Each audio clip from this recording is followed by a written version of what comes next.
জো বাইডেনের প্রার্থিতা প্রত্যাহারের পর একের পর এক চমক দেখাচ্ছেন সম্ভাব্য ডেমোক্র্যাট প্রার্থী ও ভাইস প্রেসিডেন্ট কামালা হ্যারিস। কামালাকে ট্রাম্প স্লেয়ার বলেও আখ্যা দিচ্ছে মার্কিন গণমাধ্যমগুলো, যার অর্থ একমাত্র কামালা হ্যারিসের কাছেই ধরাশায়ী হতে পারেন সাবেক প্রেসিডেন্ট ডোনাল্ড ট্রাম্প। শুধু তাই নয়, শীর্ষ ডেমোক্র্যাট নেতাদের পর অর্থদাতাদের কাছ থেকেও আদায় করেছেন বিপুল সমর্থন। শুক্রবার কামালার প্রচার দলের পক্ষ থেকে জানানো হয়, গেল জুলাই মাসে ভাইস প্রেসিডেন্টের নির্বাচনী তহবিলে জমা পড়েছে ৩১ কোটি মার্কিন ডলার, আর সেখানে ট্রাম্পের সংগ্রহ ১৪ কোটি মার্কিন ডলারেরও কম। অর্থাৎ শুধু জুলাই মাসের হিসাবে কামালার সংগ্রহ ট্রাম্পের দ্বিগুণের চেয়েও বেশি। রয়টার্সের প্রতিবেদন বলছে, আসন্ন প্রেসিডেন্ট নির্বাচনকে কেন্দ্র করে বাইডেন কামালার প্রচার দল সম্মিলিতভাবে প্রায় ১০০ কোটি মার্কিন ডলারের তহবিল সংগ্রহ করেছেন, যা নজিরবিহীন। এর আগে এত কম সময়ে কোনো প্রার্থী এমন বিপুল পরিমাণ তহবিল সংগ্রহ করতে সক্ষম হয়নি বলে দাবি ডেমোক্র্যাটদের।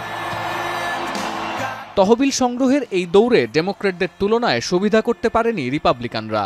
জুনে ট্রাম্পের নির্বাচনী তহবিলে জমা পড়ে প্রায় ১১ কোটি মার্কিন ডলার, আর জুলাই পর্যন্ত তাদের মোট সংগ্রহ ৩২ কোটি মার্কিন ডলার। এ হিসাবে এক মাসে সংগ্রহের পরিমাণ বেড়েছে ২৪%।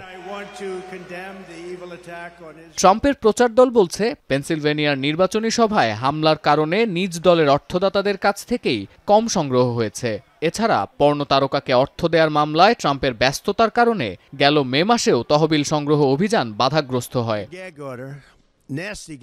এদিকে প্রতিদ্বন্দ্বী প্রার্থীকে ব্যক্তিগত আক্রমণের পুরনো কৌশল নিয়ে আবারও ফিরেছেন ট্রাম্প। কামালা হ্যারিসের জাতিগত পরিচয় নিয়ে ঠাট্টা করছেন হরহামেশাই। বলছেন, নিজেকে কৃষ্ণাঙ্গ দাবি করে জনগণকে বিভ্রান্ত করছেন কামালা। তবে কামালার হুঁশিয়ারি, অপবাদ কিংবা অপপ্রচার যাই চলুক না কেন, প্রতিপক্ষকে ১ ইঞ্চি জায়গা ছেড়ে দেয়া হবে না।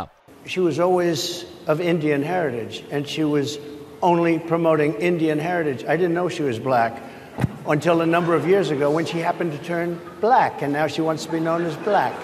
So I don't know, is she Indian or is she black? She has always identified as a black woman. She went to a historically black college. I respect either one, but she obviously doesn't. The divisiveness and the disrespect. And let me just say, the American people deserve better. The American people deserve a leader who tells the truth, a leader who does not respond with hostility and anger when confronted with the facts. কাদা ছোঁড়াছুড়ির রাজনীতি মার্কিন মুলুকে নতুন কিছু নয়। কামালা হ্যারিসের আগে president বাইডেনের শারীরিক সক্ষমতা নিয়ে কৌতুক করতে দেখা গেছে ট্রাম্পকে। তবে আগামী ১০ সেপ্টেম্বর নির্বাচনী বিতর্কে ট্রাম্পের শব্দবাণের সামনে কতখানি প্রতিরোধ গড়তে পারবেন কামালা হ্যারিস, এখন সেদিকেই বিশ্বের নজর।